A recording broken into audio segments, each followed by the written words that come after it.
Kwani tangu sign ile contract ijaisha? Contract na nini?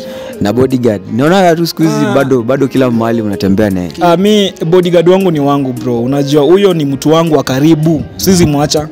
Yeah man. Tumeona katika karibia video zote.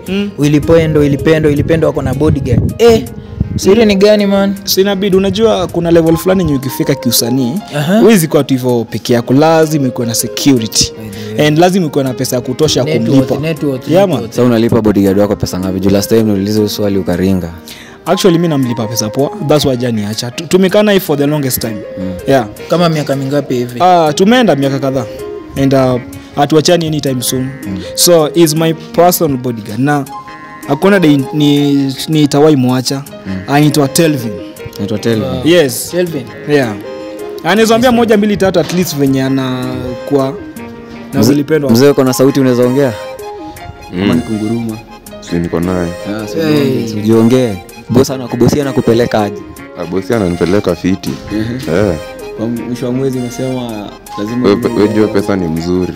Yenye ananiwekea. Pesa mzuri. Hatari. Hapo hatuna say. Hapo hatuna say usikia. Hakuna shughuli nyingine tunaweza uliza tena.